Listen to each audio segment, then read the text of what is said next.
Эми деле муздап калды. 99% ишенип калдым. Бир нерсе болуп турду деп. Анан өзүм алаксыта баштадым. Эми Аллахтан келди, кайра Аллах кетти. Сизди эмнелер көп кыжаалат кылат, ойго салат, алсыз кылат, чөктүрөт? Жашоодо ушуну байкадым, Бактияр. 2 аял алып, 3 аял алган көпчүлүк агалар аферист болуп кетишти. Сиз дагы, мен дагы бүт баарыбыз түрмөдөбүз. Азыр байкасаңыз, коомдо аалымдарды басмырлоо, аалымдарды начар көрсөтүү, аалымдарды бир биз сыяктуу эле адам, булар деле адашкан бир адам деп көрсөткөн бир пропаганда бар. Бияктагы чиркейдин чаккандан качам деп атып, жыландын чакканына туруп берип атабыз да. Бирок чындап эле бул дүйнөнүн сүйүү сактап турат. Хадичамдын үстүнө эч качан аял албайм деди. Хадича өзү өлгөнгө чейин бир аял менен жашады. Башкача айтканда, биз ушундай абалдабыз. Чоң дан салынган бир кампада жатып, үстүндө жатып, ачкадан өлүп калган тооктай болуп атабыз да.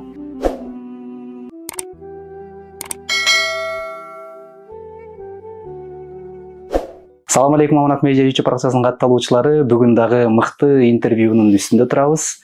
Бул жашоодо эң жакшы белек адамдарга адам убактысын бөлүү дегендей, бүгүн дагы биздин эфирибизге өзүнүн убактысын бөлүп берген мыкты үндөрдүн булга чейин Бериш Нуру, Балама жана башка YouTube каналдарында мукамдуу бир үн менен чыгып келген, ал видеону көргөн ар бир кыргыз башынан баштап аягына чейин кантип уккандыгын билбей калган учурга чейин келгенбиз. Акыркы күндөрү ошол эле сиздин Instagram баракчасында, YouTube'да, TikTok баракчаларында өзүңүздүн жүзүңүздү көрүп келатабыз. Деги эле айтсаңыз, булга чейин үнүңүз чыгып келди, азыр өзүңүздүн жүзүңүздү көргөзүп келдиңиз. Ушул суроонун башында бир интервьюну баштап алсак. Ассаламу алейкум. Чакырганыңыздарга чоң рахмат. Буга чейин ооба YouTube каналдарда үн берип, көбүнчө өзүм бетим көрсөтпөй келдим. Кээ бир роликтерге тартылчубуз, ошол жерден да эл таанып калбасын деп, башка мен өзүмдүн үнүмө башка бирөөнүн үнүн бердиртип ошентип тартылып жүрдүк. Анан могу 2021-жылдан баштап өзүм да чыга баштадым. Себеби баягы өзүңдүн элге айтсам экен, жеткизсем экен деген идеяларың болот да. Ошону жеткизүүдө баягы өзүң бетиң менен чыгып айтуу дагы бул маанилүү экен. Мен акыр аягына чейин эч кимге көрүнбөй эле кетейин деген ниет бар болчу. Бирок ошол өзүм кичинекейимден актёрчулукка кызыгам. Хобби катары бул бир болду. Экинчиси ошол элге атайын, айтайын деген өзүнчө бир идеяларыбыз бар, көз караштар бар. Ошону эл менен бөлүшөйүн деген ниетте.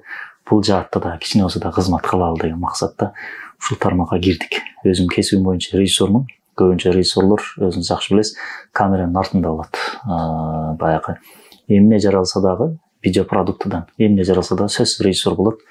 Ошол видеопродуктунун эң негизги себепкери, эң башында турган жетекчи кызматчы ал. Адилетсиздик бар.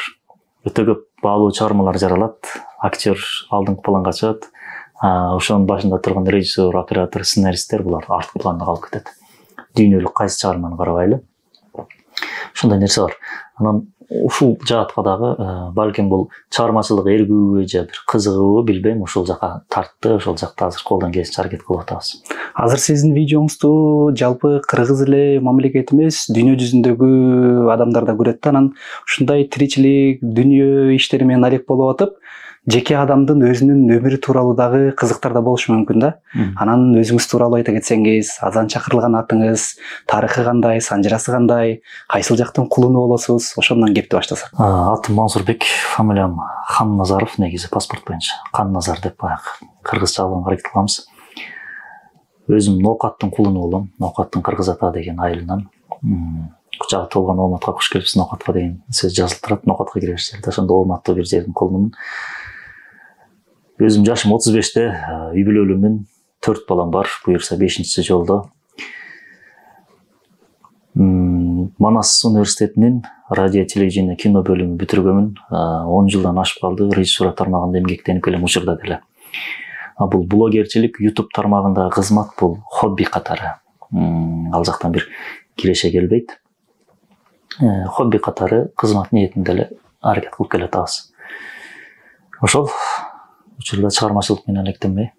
Ошол чыгармачылык деп калдыңыз, эми ошол чыгармачылыкты кенен ичине кирсек, азыркы учурда кандай иштерди аткарып келатасыздар, алдыда кандай пландар бар, ошолор тууралуу толук айта кетсеңиз.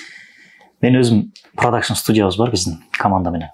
Ал жерде фирмалардын рекламалык роликтерин буйртма катары алып тартып беребиз. Бул биздин ошо негизги ишибиз, жумушубуз.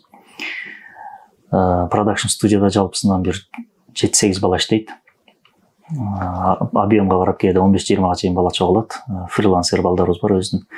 Андан сырткары Мансур басма үйү деп туруп атайын, элибизге кете окуу жаатында да кызмат кылалы деп Мансур басма үйү деп ачканбыз. Ал жерден Фатих Султан Мехметхан, Явыз Султан Селимхан, Аллахты тааныткан Аалам, балдар үчүн 40 хикая, 40 хадис деген китептерди чыгардык. Мындан дагы жакында буюрса Султан Абдулхамид, Султан Сулайман, үй бүлөлүк мамилелер деген сыяктуу көптөгөн психологиялык, тарыхый, баалуу китептер чыгат жакында даярдалып атат.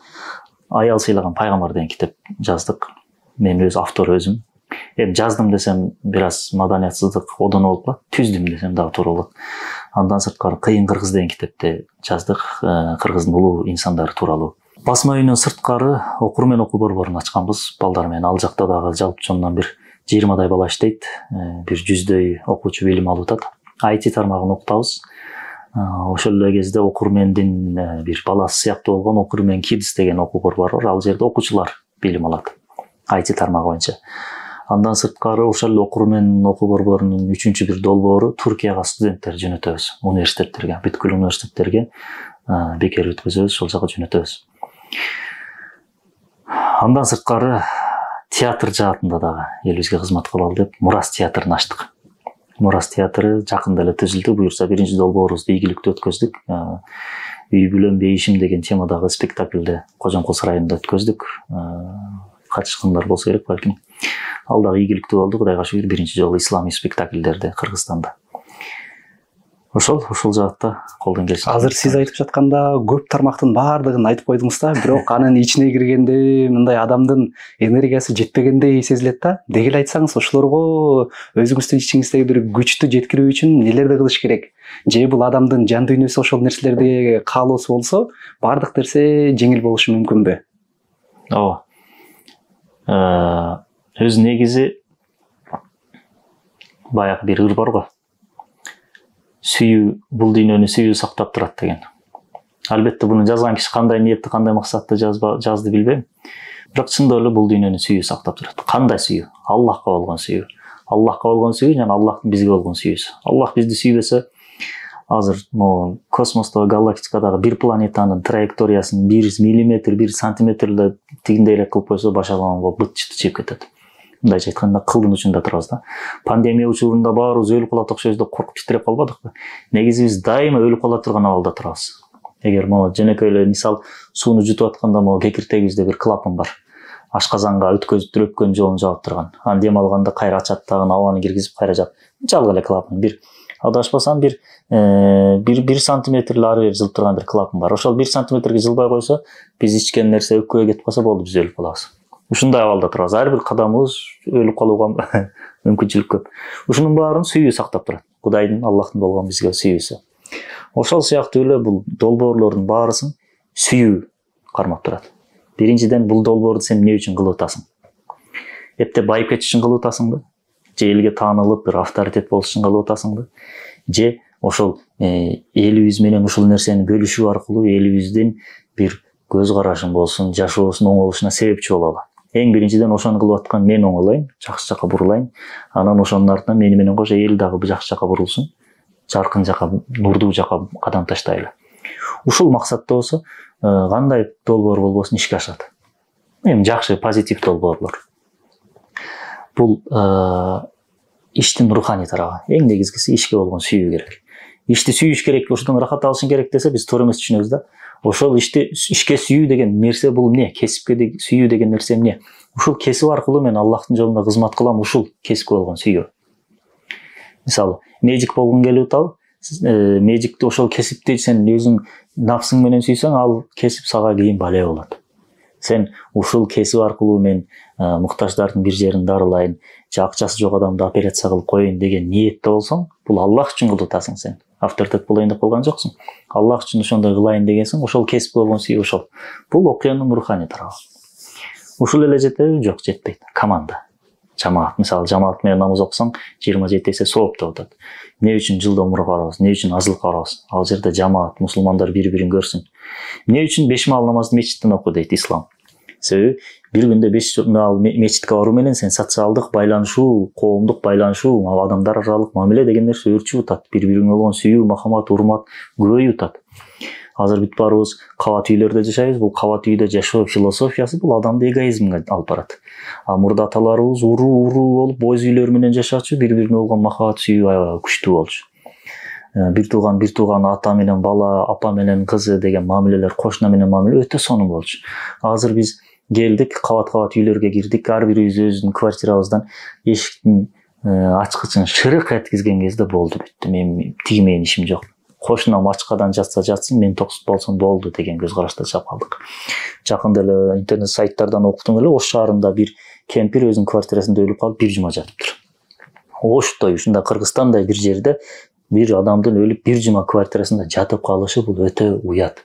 Демек ошол жерде биз кошуна менен мамиле кыл, кошунадан кабар ал деген бир пайгамбарыбыздын айткан нерсесин аткарбагандыктан болуп атат. Жамаат ошон үчүн динибиз намазды мечиттен оку дегенге мотивация берет. Же болбосо бир жумада бир жолу бир чоң жерге чогултуп атат дагы. Жума намазда. Жумадан кийин досторуң көрөсүң, туугандарың көрөсүң, тааныбаган менен кол алып учурашасың. Адамдардан бири-бирине энергия өтөт, позитив маана өтөт. Натыйжада бул ынтымак бекемделет. Бир жылда бир ажыга бар деп койду, мисалы. Ажыга барганда кыргыздар эле эмес, Индонезиясын, ар жактан Африкасын, Бразилия, Франциядан келген мусулман бир туугандар менен көрүшүп, кучакташып, достошуп сүрөткө түшөсүң. Дүйнөлүк, эл аралык деңгээлде энергиялар бири-бирибизге берип атабыз, махаббат артып, сүйүү артып. Бул өтө чоң бир саясат. Чыныгы саясат ушул негизи. Биз азыр тияка эле кыйкыра бербей, ушул саясатты өнүк түрсөк, биз бат эле туруп кетебиз бутка. Тилекке каршы бияктагы чиркейдин чаккандан качам деп атып, жыландын чакканына туруп берип атабыз да. Эң негизги нерсе ушул нерседен башталат. Бул күчтүү саясат. Ошонун сыңары бул иштер дагы жамаат менен болчу иш, команда. Мисалы мен өзүм азыркы жогоруда айтып өткөндөрдүн мисалы 3 YouTube каналыбыз бар. Ошо 3 YouTube каналдын, сиз дагы YouTube канал иштетип жүрөсүз, жакшы билесиз. 3 YouTube каналдын бирөөсү гана мага жетет өзү. Ошол эле убактымды алып коет. Анын текстин жазышы, анын озвучкасы, редактурасы, монтажы, аны YouTubeга чыгарышы, баннер жасаш жана башка жакшы билесиз. Ошо бир YouTube канал мага жетет өзү убакыт жактан алсам. Менде 3 YouTube канал бар. Андан кыскары студиянын иши бар. Андан сырткары окуу бар. Андан сырткары китеп кызматы. Бир китепти жазыш үчүн бир адам жок эле дегенде бир 4 ай отуруш керек. Азыр мен 4 ай отура турган убактым бар. Жок. Башкача айтканда бул иштердин баарысы жамааттык команда менен.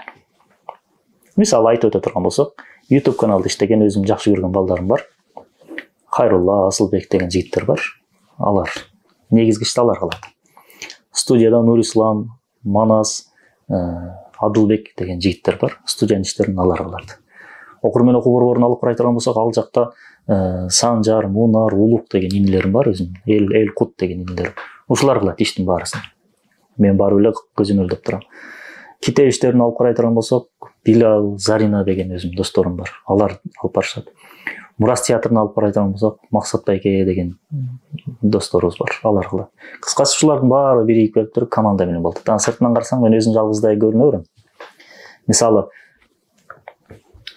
согушта командирлерге медаль тагылат да, солдаттардын ар бирине тагылбайт. Бул иш ушундай экен да. Ошо иштин башында тургандарға алкыш айтыла берет экен, анын артында тургандар калып кетет экен. Ушундай адилетсиздик. Бул дин өзү ушундай адилетсиздик бар го, ошондой экен. Кыскасын айтканда ошо команда менен. Азыр сүйлөмүңүздүн арасында баардык нерсе айланып келип, эң биринчи орунда ошол акыретке бир сооп жасап атканыңыздай сезилет да.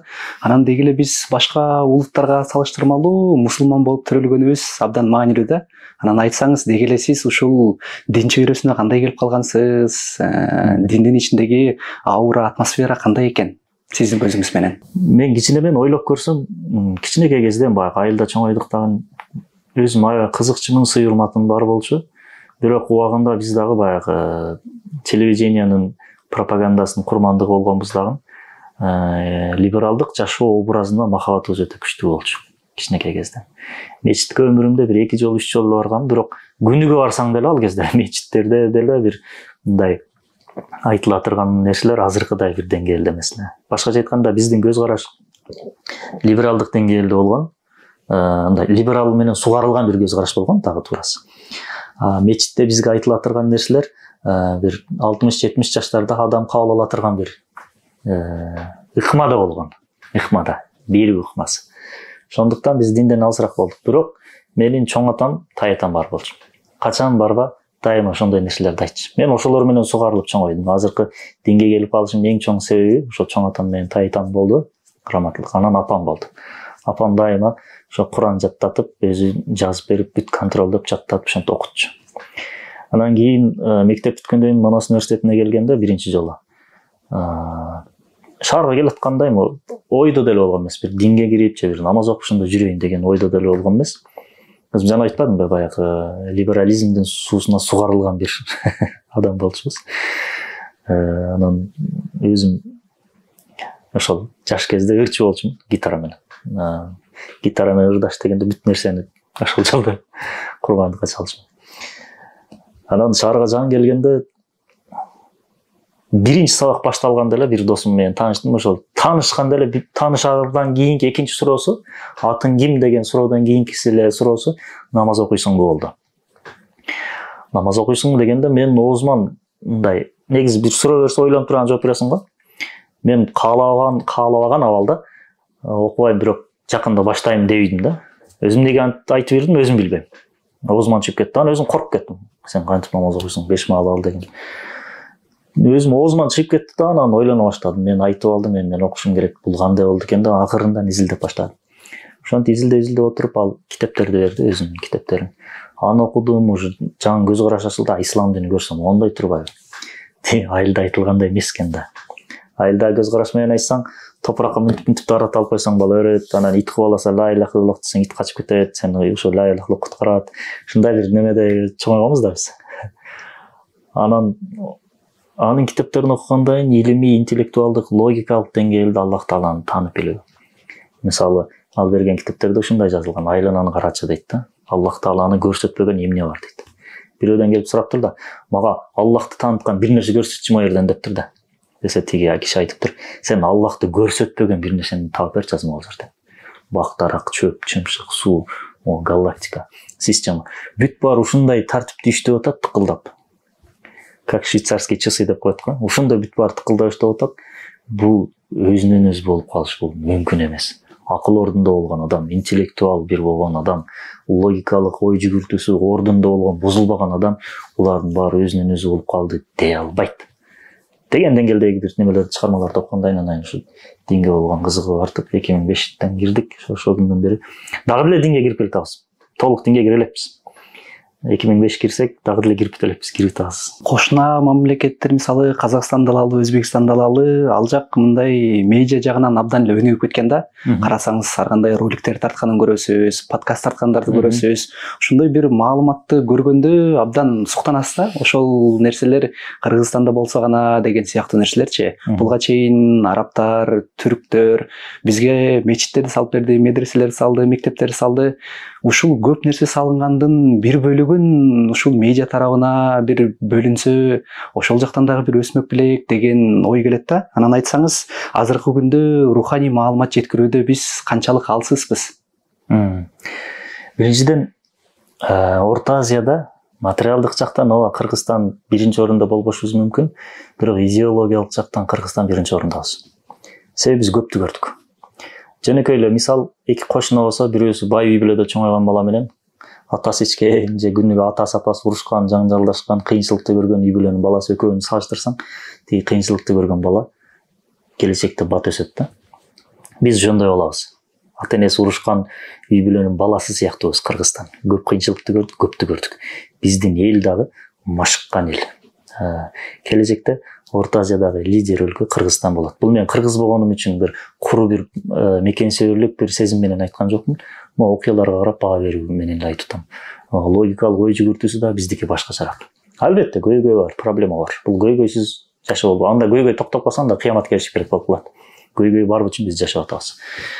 Азыркы күндө диний жактан элге бир баалуулук берүү, бөлүшүү жаатында эмнегедир биз дагы деле бир башталгыч бир деңгээлде жүргөндөйбүз да. Жаңы бир ыкманы, жаңы бир тактиканы колдонбой атабыз. YouTube каналды ачсаң деле бир эки аалымыбыздын, бир эки молдокебиздин сүйлөгөн сөзү эле ушул дуаны окуп деп койсоң ушундай болуп кетесиң. Же болбосо бир ушундай бир кемпирдин окуясы, ушундай бир кыздын окуясы, икаяларга жана ошондой бир фазилеттүү бир амалдарга дагы көп берилип атабыз да. Булар керек, булар четке какпайбыз. Бирок булар гана керек дагы туура эмес да. Мисалы, ислам дини бул чексиз дин да. Аллах өзү чексиз. Анын бизге берген жашоо образы дагы чексиз да. Ошондуктан мисалы исламда бала тарбиясы деген бир YouTube каналдар болсун, же бир ушундай подкасттар болсун, 10, 15, 20, 30, 40 ушундай бир багыттар болсо. Бала тарбиясы боюнча YouTube каналдар ачылып, мисалы бизде бала тарбиясы боюнча YouTube канал бар. Аны ачып иштетип аткан мен өзүм бала тарбиясы боюнча адис эмесмин. Мен айла жоктон ачтым. Карасам, жокко эс экен. Анан кийин аракет кылып ачтым. Бир күн эмес, бир күн ушул кесиптин иштин ээси чыгат, ал профессионалдык деңгээлде алып кетет. Ошондой исламда бала тарбиясы. Бул бала тарбиясы деген муну менен бүтүп калбайт. Ал бөлүнүп кетет. Мисалы, жаш балдарга Аллахты, Куранды, пайгамбарды кантип таанытабыз? Туурабы? Мисалы, жаш балдар сурайт, Аллах каякта дейт. Кантип жооп бересиң? Эмне үчүн биздин пайгамбарыбыз Мухаммед дейт мисалы? Эмне үчүн биз Мухаммедке, Аллахка ишенип Мухаммедке ишенбей койсок болбойт. Азыркы балдардын логикасы башкача. Нестандартный ойлонот. Бул өзүнчө бир багыт. Ислам психологиясы, ислам философиясы баарыбыз чөчүйбүз. Бул жерде философия дегенде ислам данышмандыгы, дагы да туурасын айтсак. Ислам хикматы. Ислам экономикасы, ислам финансысы. Аалымдар жөнүндө бир багыт YouTube каналдар. Азыр байкасаңыз, коомдо аалымдарды басмырлоо, аалымдарды начар көрсөтүү, аалымдарды бир биз сыяктуу эле адам, булар деле адашкан бир адам деп көрсөткөн бир пропаганда бар. Атайын бир топ иштеп атат, өтө көп акчасын сарптап атат. Бир элдин аалымдарын жана улуу тарыхый инсандарын жаман адам катары эле коомго таанытып кой, болду, ал эл жок, бүттү, ошо менен жок.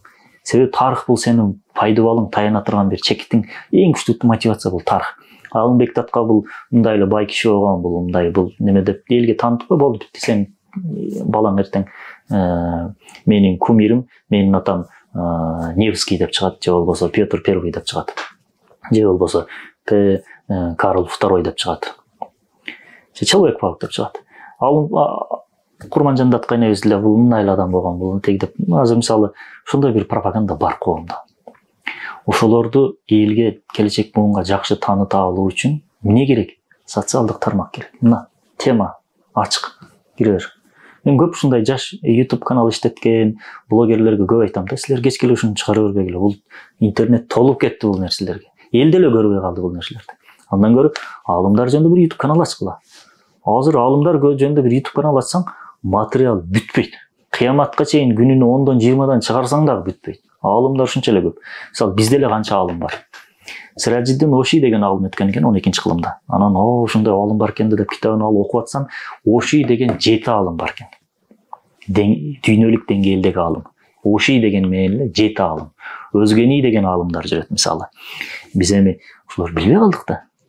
Бирок Алла разы болсун, араб дүйнөсүндө, түрк дүйнөсүндө, фарс аалымдарында аалымдардын санжырасын жазып жүргөн аалымдар болгон экен.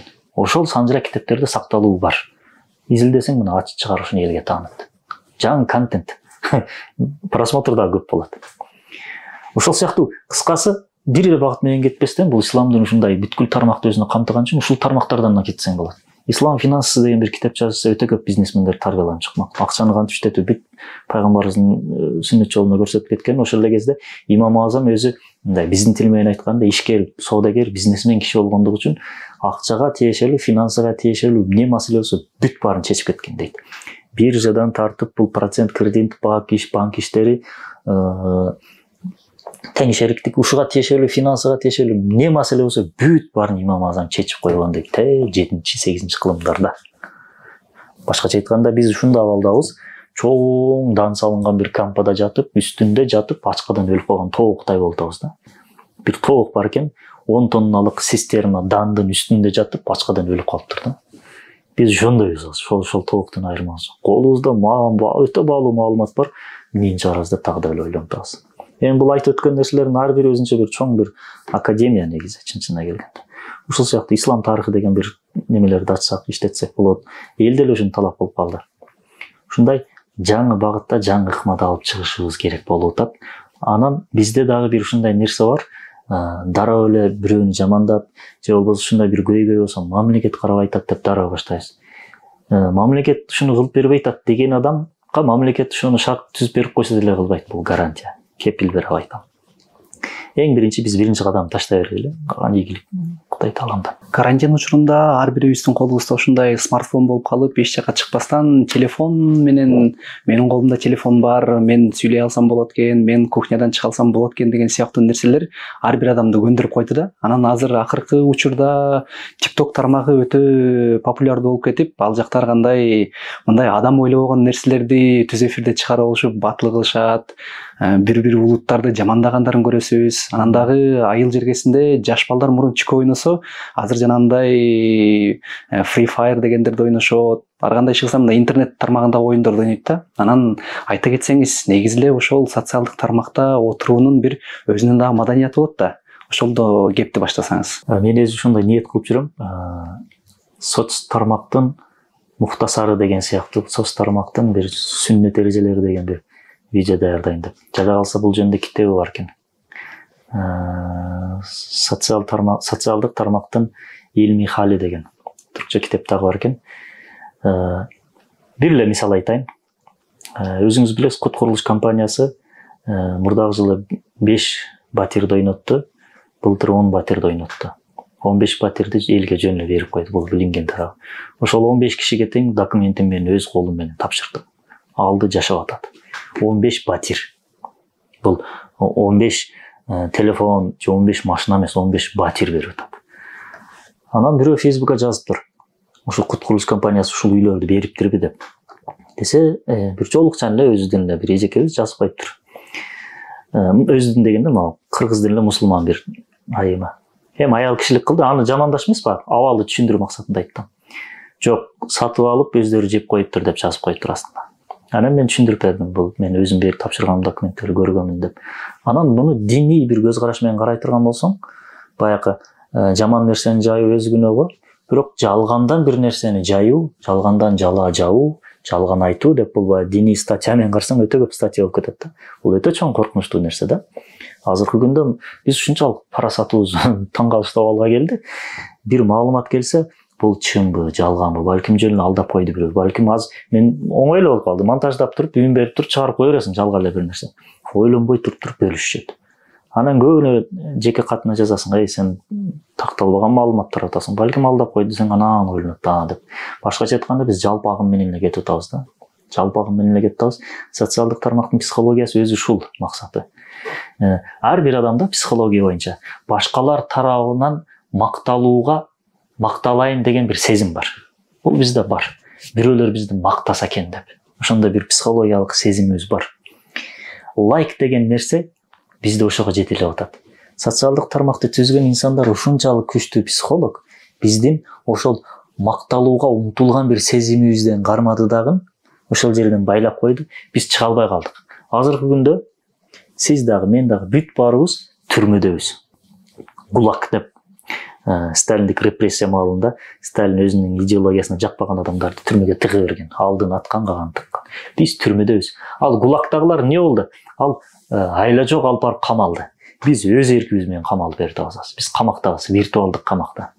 Чечим кабыл аларда тигинин айткан чечимин алабыз. Биз демократия, эркиндик, чак буяк деп көкүрөк коюп атабыз. Сөз эркиндигиди ыйлап атабыз. Бир тыйын. Эң кул коом бизбиз. Тарыхта бизде кул коом болгон эмес. Кул өлөчүлүк коом дейбиз. Ал денеси кул менен болгону менен пикири, көз карашы эркин болгон. Мисалы, Асхабул Каф окуясы. Үңкүргө барып 300 жыл уктап калды. Алар эмнеге үңкүргө кирди? Тиги Римдин залым императоруна баш ийбейбиз деп качып барып туруп ошол жерге эркиндикке умтулуп. Пайгамбар салам неге чыкты? Ла иляха иллаллах деп биринчи чыкты. Себеби силерге кул болбойбуз, ташка кул болбойбуз, биз бир Аллахка кул болобуз деди. Чыныгы эркиндик бул Аллахка кул болуу. Себеби бул алам бүт баарын чылбырын Аллах өз колун кармап турат, башкарып турат, башкача айтканда. Тарыхта бизде кул коом болгон эмес. Азыр бир чечим кабыл аларда, сүйлөөдө жада калса бул кийинүүдө бүт барысында биз социалдык тармак бизге таңуулаган идеяны кабыл алабыздан андан чыга албайбыз. Башкача айтканда, бул нафсы да. Биз эң кул болгон нерсе бул нафсыбыз. Абды нафс болуп калдык. Ошондуктан жанагы лайк деген нерсе, лайкаман болуп калдык да. Лайк деген нерсени алуу үчүн адам оюна кебеген нерселерди кылат. Акыл ордунда адам мындай жиңгирип кеткен адамдарды, бир психикалык оорусу бар, көйгөйү бар адамдарды айтабыз да. Бул деген оорулуу, бул деген көйгөйлүү. Ошондуктан бул эмне кылганын билбейт деп. Бирок ушундай кылса болот экен, акыл эси ордунда болгон бир адамды, акыл эси жайында болгон бир адамды ошондой жинди кылып койсоң да болот экен, лайкамандарда, башкача айтканда. Ошондуктан биз азыркы күндө бул нерселерди карап алып эле үмүтсүздүккө түшө бербей, алдыны карай умтула беришибиз керек. Эң биринчиси биз эркектер эркек болушубуз керек. Эркек болуш үчүн эмне кылышыбыз керек? Нафсыбызга жакпаган иш менен элек болушубуз керек. Азыр жөнөкөй эле мисал алып карай турган болсок, мен 35темин. Менин курагымдагы балдардын, могу Бишкекте жашаган жигиттердин жашоо образын карасаң, бүт баарында машина бар. Көпчүлүгүндө. Жашаган жерлери квартира. Эртең менен турат, машинасына турат, кондиционерди кийгизет, жумшак жумушуна барат. Жумушта да кондиционер, компьютерде отурат, же ошондой. Анан кийин обед маалында кирет, тыңкыйтып обедти жейт. Бир күн обед жебей койсо кыямат келди. Кечинде үйүнө барса үйүнө барат. Болбосо достору менен чайканага каткырып, күлкү. Анан кийин анча-мынчасы залга барып коет. Ал деле залга барганда эмне? Билегим жоон болуп, мындай красавчик көрүнөйүн, жагынайын деген көбүнчө эле максат да. Эми залга баргандар мени кечирсин албетте. Кыскасы, биз эркектер нафсынын абды нафс болгондугубуз үчүн көзүбүз курч эмес, сөзүбүз таасирсиз, жада калса бир катынга тилибиз өтпөй калды. Чоң аталарыбыз, чоң энелерибизди бир тикте отургузуп койчу. Аталарыбыз, апаларыбызды бир тикте бир сүйлөп отургузуп койчу. Бизди болсо азыр биздин коомдо аялдарыбыз бизди бир тикте отургузуп коюп. Көп нерсе, бар эмес, көп нерсе. Аялдарыбыздан ушунчалык корктук, азыр могу Баткен базарына барсаңыз, курулуш материалдарын саткан базар, жыгач, темир саткан базар, аялдар жүрөт. Курулуш, жыгач саткан, мык саткан жерде аялдын эмне иши бар? Идиш аяк сатсам макул, түшүнөсүң. Же люстра сатсам макул, түшүнөсүң. Мык саткан жерде аялдын эмне иши бар? Былтыр үйдү ремонт кылып каттап калдым. Кээ бир аялдар бар экен, менен жакшы билет экен. Плинтусту, кермешипти, кафель деген нерселер менен жакшы билет экен. Таң калышты ушунчалык. Эркектер күрүчтүк болуп калдык. Эркектер биз алсыз болгондугубуз үчүн ушул жагымсыз көйгөйлөр көп болду. Эң чоң көйгөй бизде. Айрыкча могу бир иш кыла ала турган курактагы эркектерде. Ошондуктан биз сүйлөтүп койсо тилибиз менен дүйнөнү тетир айландырып жүрөбүз. Бирок ишке келгенде баарыбыз көпчүлүгүбүз баарыбыз деп булар билетсиздик. Негизи биз көнүп калганбыз да, азыр бүт баары деген сөздү көп айтабыз да. Депутаттардын бүт баары жейт деп коркпой жаза беребиз да. Депутаттардын бүт баарын жеген сен бүт баарын көрүп отурасың да. Көп нерсе жейби, бар арасында. Балким жарымдыр, билбейм, Кудай билет. Бирок тазалар дагы бар, акыйкат үчүн жүргөндөр да бар. Ошондуктан баары деген сөздөн изет болуш керек. Анан ошол эле кезде аялдардагы мындай карасаң, эркектердин баары алсыз, күчсүз деген бир стереотип пайда болгон да. Бар эмес. Сенин күйөөң алсыз болсо, бизде эмне күнөө? Туурабы? Сен көпчүлүгү деп айт. Ошол сыяктуу ушундай бир коомдо терс мүнөздөгү көрүнүштөр бар, абалдар бар. Bundan чыгыш үчүн эң биринчи биз эркектер жанга жаккан нерселерден алысташыбыз керек. Тоого жөө чыгышыбыз керек, эртең менен туруп чуркашыбыз керек. Же болбосо эң күчтүүсү ушулардын акчабызды кайрымдуулукка көп беришибиз керек. Чөнтөгүңдө 10 000 сомуң барбы? 2 000 берип ташта. 5 000 бере алсаң, анда нур үстүнө нур. 10 000 бүт берип ташсаң, анда сен чыныгы эркексиң. Ошодон башталат. Акчаңы канчалык көп берсең, ошончолук күчтөнөсүң. Бул сооп болот, акыреттик жагы бул башка, бул Аллах менен сен жеке ортоңдогу абалың. Бул дүйнөлүк жакка караган жагың, көп берсең көп рызкылуу болосуң, көп байысың, ал жагы да бар. Психологиялык жактан сен канчалык көп акчаңы көп берсең, ошончолук курч болосуң, чечкиндүү болосуң, анан жүрөктөгү сыгылуу, депрессия деген нерседен арыласың. Эркек канчалык көп сыгылып депрессия болсо, ошончолук катуу мүнөз болуп калат. Көпчүлүк фирмаларга барсаң, мындай карасаң, бир 5-6 аял бар, 3-4 эркек бар. Тиги эркектер деле 5-6 аялдай мүнөздө болуп калган да. бир жерден чыкпай эле отура берип. Ошондуктан мындай чыгыш керек да. Чыгып ошентип өзү тарбиялашыбыз керек. Кээ биркилер айтат ушундай кайрымдуулук иштерде. М-банктан которуп, жок, мен жада калса ошо М-банктан которуп коюп, ошондой виртуалдык жактан которуп коюудан да каршымын. Вот материалдык акчаны чындап чөнтөгө салып келип, баягынын көзүнө карап туруп бериш керек, ошого көнүш керек. Өзү менен жолугуп, баарлашып, салам алып туруп чөнтөгүңөн чыгарып көзүн тиктеп беришиң керек. Ал сени алып туруп, сени тиктетип туруп кетип калыш керек. Ошондо мындай бир жериң жулуп алгандай эле болосуң, бирок сен тарбияланып атасың. Бул дүйнөлүк караган жагы.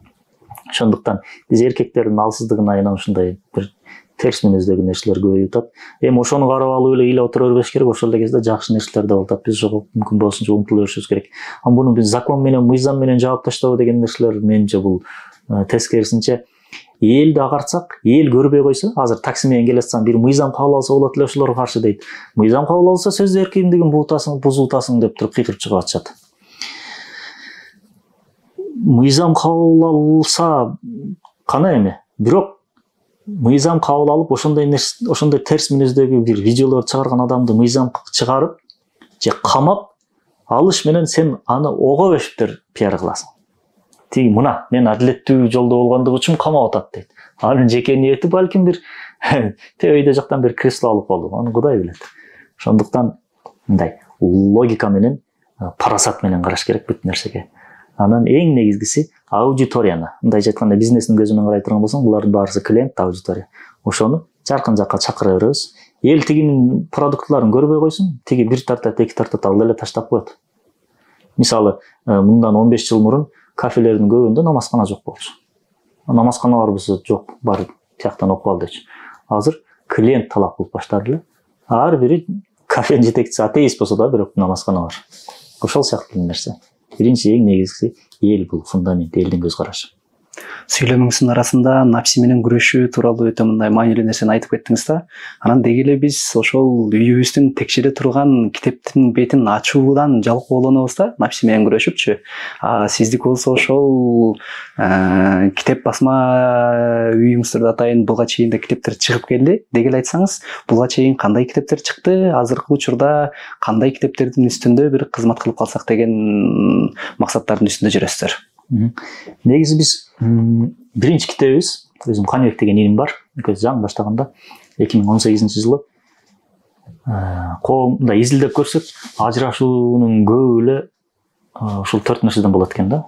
Эми бак ата-эне, кайын келин маселеси, финансылык жетишпестик, психологиялык жетилдегендик жана аял менен эркектин ортосундагы жеке мамилелер. Төшөк маселеси. Ушул 4 нерседен болот экен. Анан биз ушуну карап туруп 1000 беттик үй бүлө жана төшөк сырлар деген китеп чыгарганбыз биринчи жолу.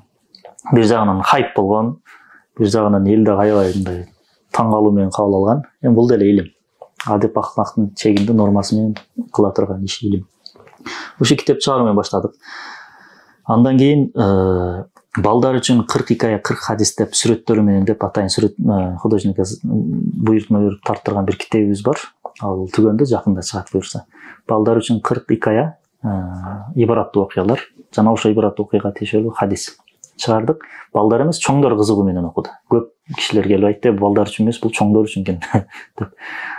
Андан кийин пайгамбар саллаллаху алейхи вассаламдын хадиси бар, Константинополь, азыркы Стамбул. Сөзсүз фатых болот, мусулмандардын колуна өтөт. Ошол Константинопольду мусулмандардын колуна өткөзгөн ошол кол башчы жана ошол кол армия кандай бактылуу деген хадис бар. Пайгамбар саллаллаху алейхи вассаламдын. Ошол хадисте макталган инсан бул Мухаммад аль-Фатих, Фатих Султан Мехмед хан. Ошол Фатих Султан Мехмед хан китебин кыргызчага котордук. Түркияда 2021 кайтыш болду. Явуз Бахадыр оглу деген мухафазакар деп коет, мындай диндар тарыхчы бар. Ар бир коом диндар тарыхчыга муктаж. Тарыхчы атеист болсо, оңой эле бир элдин көз карашын буруп коет. Тарыхчылар өтө маанилүү.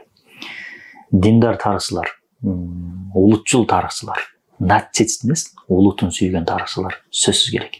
Кудайга шүгүр бизде дагы бар, агаларыбыз, тарыхчы агаларыбыз жана азыр жаштардын арасында дагы көбөйүп баратат. Ошол жерден кысыптырма кылып кетейин. Эмне кесип тандасам болот деген мындай бир экен сүйөр жигиттерге, карындаштарга, инилерге тарыхка багыт алгыла деп айтат элем, себеби келечекте тарыхчыларга өтө муктаждык бар. Ошол эле кезде Фатих Султан Мехмет хан китебин чыгарды, ошол Явыз Бахадыроглунун китеби. Бул Фатихтин дагы көбүрөөк инсандык бейнесин ачып берген бир китеп. Андан кийин Явыз Султан Селим хан китебин чыгардык. Бул Султан Сулаймандын атасы, Фатихтин небереси. Явыз Султан Селим хан бул Фатихтагы, Явыздагы булар султан эле эмес, бул олуя булар. Алым олуя. Мындай бир алымдын олуя болуусу ошол мезгилдин көз карашы менен карасак нормалдуу эле. Бул деле мындай өтө таң калыштуу оор маселе, олуялык деңгээлге чыгып кетиши. Бирок мамлекетти башкарып, саясат жүргүзүп атып, ошончо согуш кечип жүрүп, анан олуялык деңгээлге чыгып кетиш бул өзүнчө феномен да. Таң калыштуу нерсе. Олуялык деңгээлге чыгыш. Бул Фатихтагы, Явыздагы олуя болгон. Султан Сулаймандагы олуя болгон. Булар көрөгөч инсандар болгон. Ошонун бейнесин биздин эл менен тааныштыруу максатында ушул эки китепти котордук. Азыр Султан Сулайман китеби которулуп бүттү. Балким күзгө китеп болуп чыгып калат. Андан кийин Абдулхамидтин китеби которулуп бүтүп калды. Султан Абдулхамид Осмон дөөлөтүнүн эң акыркы султандары. Бул дагы олуя зат болгон. Буюрса мындай китеби күзүндө чыгып калат. Андан сырткары Кыйын кыргыз деген китеп чыгарып атабыз, чыкты азыр. Кыйын кыргыз китебинде Курманжан Датканебиздин, Алымбек Датка атабыздын, Рахманкул хан атабыздын, Касым атабыздын, Жусуп атабыздын, Эшеналы атабыздын, Абдикерим атабыздын инсандык бейнелери, кыргызга, элге, жерге кылган кызматтары жана бул кызмат жолунда өзүнүн жанын дагы берип сала турганчалык деңгээлдеги күчү, эрдиги сүрөттөлгөн. Арасында Жаныбек Казы дагы бар. Жаныбек Казы ким, кандай инсан болгон? Көп билбейт да. Жаныбек Казы дагы олуя киши болгон. Ол 56-га чыкканда анан немеге каршы күрөштү, коммунисттик тоталитардык режимге. Ушундай инсан экен бул. Ушинтип сүйлөшүп отурганда эле келе атышат деп туруп ордунан туруп атына минип кетип калат экен. 10-15 мүнөттөн кийин коммунисттер, большевиктер бастырып келет экен. Кана Жаныбек Казы? Билбейм, жок, таппай калышат экен. Ушундай адам болгон экен. Кыскасы ушул инсандардын бейнесин жана кылган кызматын ачып бердик ошол китепте. Менимче коомчулуктагы, китеп окуучулар да буну бир сүйүү менен кабыл алат, себеби аябай таасир этти. Окуп атканда, ошол китепти даярдап атканда, жазып атканда кээ бир жерлеринде көзүбүздөн жаш чыгып кеткен учурлар болду, ушунчалык таасирлендик. Андан кийин Аял сыйлаган пайгамбар деген китебин чыгардык. Түзүүчүсү мен өзүм, пайгамбарыбыз саллаллаху алейхи вассаламдын аялдарга кылган мамилеси, эжелерине, кошуналарына, деги эле аял сахаба аялдарга, өзүнүн кыздарына, аялдарына кылган мамилелери. Ошол жерде дагы аябагандай бир өзүмө көп үй бүлөлүк баалуулуктар тууралуу өтө көп сабак алдым. Мисалы, ислам тарыхын карай турган болсок, эң көп хадис риваят кылган Абу Хурайра разияллаху анху, үйлөнгөн эмес. Бул Расулуллахтын сөзүн жазып, келечектеги үммөткө жеткизем деп ушул жолдо кызмат кылып жүрүп, үйлөнгөн дагы эмес. Пайгамбар саллаллаху алейхи ага дагы унчуккан эмес. Андан кийинки эң көп хадис риваят кылган ким? Айша энебиз. Башкача айтканда, ислам дининин ушул жерге чейин жетишине, ушул күнгө чейин жетишине Абу Хурайрадан кийинки орунда турган Айша энебиздин кызматы чоң. Расулуллахтын сөзүн эң көп жайган Абу Бакр, Умар же башка Усман разияллаху анхулар эмес, Айша разияллаху анху болду. Бул жерде демек мындай шашпай отуруп ойлонуп мындай карай турган бир жагы бар. Ошол эле кезде Айша энебиз, мисалы, туура эмес маалыматтар жүрөт, 9 жашында тийген, 12 жашында жок. Илимий жактан, хронологиялык жактан эсептеп келсең, Айша энебиз эң жаш дегенде 17 жашта болгон. Эмне үчүн жаш болгон? Эске тутум өтө күчтүү болгон, жаш зирек болгон. Айша энебиздин дагы бир өзгөчөлүгү өтө кызыктар инсан болгон, мындай любопытный инсан болгон. Бир нерсе ушул эле жүгүрүп келип туруп, эмне үчүн ушундай кылдың я Расулалла деп сурай берген. Ошонун кызыгуу бул илимдин агайы деп коет го, мугалими деп коет го. Кызыгып атып, пайгамбардан сурап атып, Абу Хурайрадан кийинки деңгээлде хадис риваят кылбайт. Аялдар негизи ошондой болушат го. Кызык, бир нерсе кызыгып турушат го. Бул жакшы жакка пайдаланса, демек чоң кызмат болот экен. Мисалы, ошол китепте мага дагы бир мурда эч көрбөгөн бир, эч жактан окубаган бир пайгамбардын окуясын коштук. Азыркы күндө көп аялдуулук деген тема бар. Нафсыга жаккан, айрыкча бизге жаккан. Көп аялдуулук десе, пайгамбарыбыз деле көп аял алган дейбиз да. Буга эч каршылык жок. Сонун нерсе бул. Бирок пайгамбарыбыз саллаллаху алейхи вассаламдын дагы бир окуясы бар. Хадича энебиз менен жашап жүргөндө пайгамбарыбыздан экинчи аял алган эмес. Бир күнү Ниса сүрөсүнүн 3-чү аяты эле баягы көп аялдуулук жөнүндө көңүлүңөрө жаккан 2-ден 3-төн 4төн аял алсаңар болот деген аят түшкөндө Хадича энебиз пайгамбарыбыз саллаллаху алейхи вассаламга өзүнүн подружкасын, курбусун Нафиса энебизди жөнөтүп атат. Нафиса энебиз ким эле? Бул Нафиса энебиз Хадича энебиз пайгамбарыбыз саллаллаху алейхи вассаламды жактырып калганда Нафиса энебизди жөнөтөт. Хадича энебиз мага жакты, мени алат бекен деп. Пайгамбарыбыз саллаллаху алейхи вассалам ал ошондой ойдо болсун, мен дагы ошол ойдомун деп туруп, натыйжада келип үйлөнүп атат. Ортодо элчи Нафиса энебиз болуп атат. Ошол эле Нафиса энебизди Хадича энебиз кайра жөнөтүп атат. Расулуллахка барып айткын, көңүлүнө жаккан жаш кыздардан никелеп алсын дейт. Чыгымды мен көтөрүп берем деп. Аял өзү айтып атат. Хадича энебиздин жашоо образын карасаң, бүт аялдык табиятка терс иштерди кылган да. Буну каерде көрүп атабыз? Пайгамбарыбыз саллаллаху алейхи вассалам Хира көрүнөн түшүп келип, үйүнө чуркап келип туруп, үй менин үстүмөн жап дейт, а? Жап дегенде Хадича энебиз аялдык табиятка терс келген ишти кылды дейт да. Не деди? Не болду деп сурабады дейт. Жап деди, унчукпай жапты. Азыр сиз үйлөнмөксүз, а? Азыр мен түнкү саат азыр 12 болуп калды, үйүмө чуркап кирип тердеп, менин үстүмө жапты, сен аялым не кылат? Жакшы билесиз. Бүт эле аял ушундай. Хадича энебиз сен ушуну көрмөксүң, кой десең болбодуң, дагы эмне аракет кылдың дебеди. Жап деди, унчукпай жапты, өзүнө келгенче чейин унчукпай күтүп отурду. Бул аялдык табиятка терс нерсе. Не болду, кандай болду деп баягы сарсана болуш, бул аялдын табияты, бул нормалдуу көрүнүш. Бул жерде дагы Хадича энебиз кызгануу деген сезимин өчүрүп атат, аялдык табиятка терс ишти кылып атат. Көңүлүнө жаккан жаш кыздардан өзүнө никелеп алсын деп атат. Ушул окуяны Курманжан Датка энебизден көрөбүз. Азыр келебиз ага. Анан пайгамбарыбыз не деди? Сүйүнүп чуркап барып туруп жаш кыздардан никелеп алдыбы? Пайгамбарыбыз ушу сөздү айтты. Хадичанын үстүнө эч качан. Хадичанын үстүнө, Хадичанын эмес, Хадичамдын үстүнө эч качан аял албайм деди. Хадича энебиз өлгөнгө чейин бир аял менен жашады. Пайгамбарыбыз 40 жашта болчу, ал 55 жашында болчу. Пайгамбарыбыз аялга кызыккан бир адам катары сүрөттөшөт. Пайгамбарыбыз кызыкса 23 жашта Меккенин араб жарым аралынын эң красавчик адамы болчу, эң нурдуу адамы болчу. Артынан жүгүрчү кыздар. Бирок бирине да карабады, намысын сактады. 23 жашта 40 жаштагы аялга үйлөнүп атат, 2 күйөөдөн ажыраган. Эгер пайгамбар кыздарга кызыкканда, ошол кезде 15-тен 20-дан катын алчу арабтар. Ошол Ниса сүрөсүнүн 3-чү аяты түшкөндө 2-ден 3-тен 4төн аял алгыла дегенде арабтар сүйүндүбү? Сүйүнгөн жок. Кабактары бүркөлдү. 15-20 аялдан эми 3 аял менен 4 аял менен жашайбыз деп туруп ыйлакташты. Тескерисинче ислам дини 20 аялдуулукту 4 аялдуулукка түшүрдү. Бул чоң тема, өзүнчө бир океан болгондо да борон чапкондо океан болгон соң буга кирбей туралы, кире десек кире беребиз. Бирок пайгамбарыбыз саллаллаху алейхи вассалам Хадичамдын үстүнө мен эч качан аял албайм деди. Өлөр өлгүчө Хадичасы менен жашады. Өлгөндөн кийин да адашпасам 1 жылдай бойдок жүрдү, жалгыз жүрдү. Анан пайгамбарыбыз саллаллаху алейхи вассалам адамзат тарыхында Аллах Таала салам айткан бир аял бар, ал дагы пайгамбарыбыздын Хадичасы. Жабраил периште салам айткан бир аял бар, ал дагы пайгамбарыбыздын Хадичасы. Аялынын өлгөн жылын кайгы жылы деп жарыялаган бир инсан бар, ал дагы пайгамбарыбыз. Аялдын өлгөн жылын кайгы жылы деп жарыялады.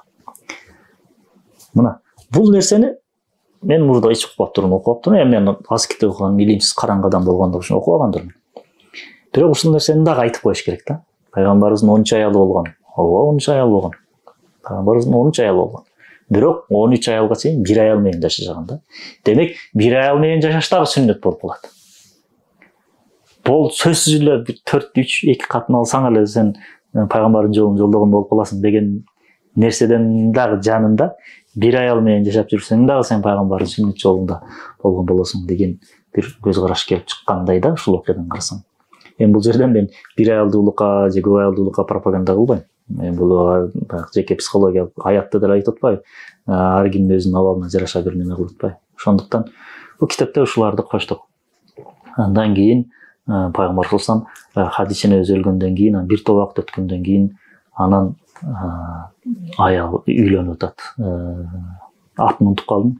Бирок көп балалуу аял болот ал дагы.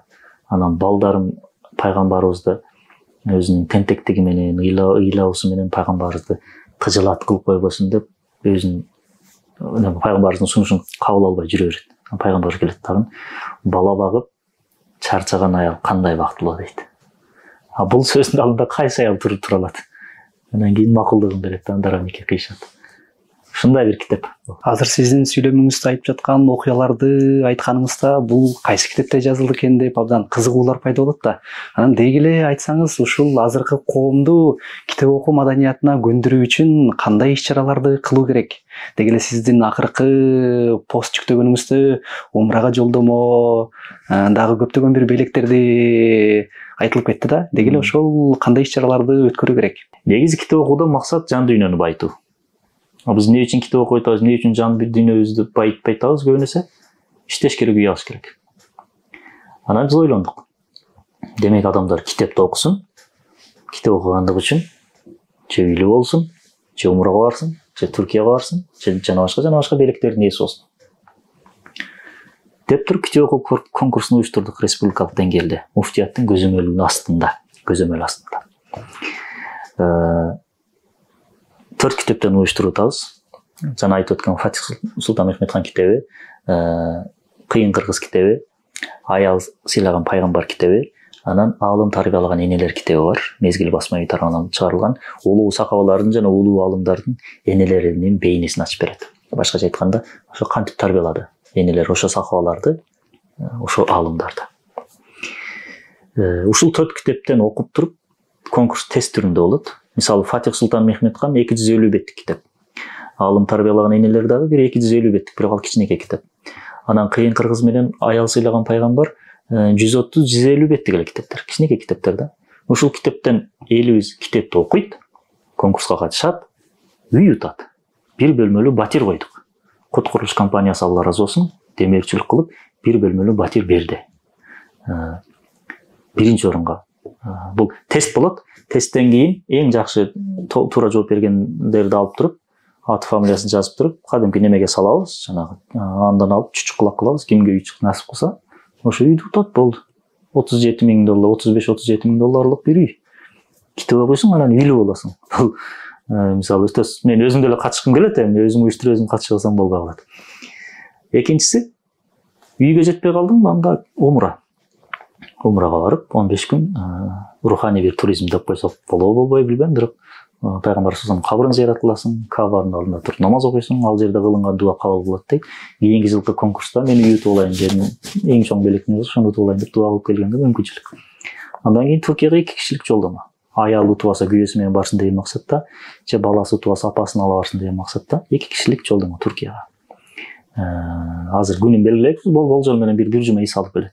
Түркияга, Анталияга бар эле күнгө күйүп келе бербей, ошол жерде Топкапы деген сарай бар. Ал жерге кирет. Ал жерде пайгамбар салламдын сакалынан, кылычынан, бут кийиминен тартып, Айша энебиздин, Фатима энелерибиздин чапандарын бүт сандыктарынан бери бар. Пайгамбарыбыздын тиштеринен бери бар. Умар, Усман, Али разияллаху анхулардын, Абу Бакыр разияллаху анхулардын кылычтары жана көптөгөн буюмдар бар ал жерде. Аалымдардын селделери, чапандары бар. Ошолорду музей, исламий музей көрүп, зыярат кылып келет.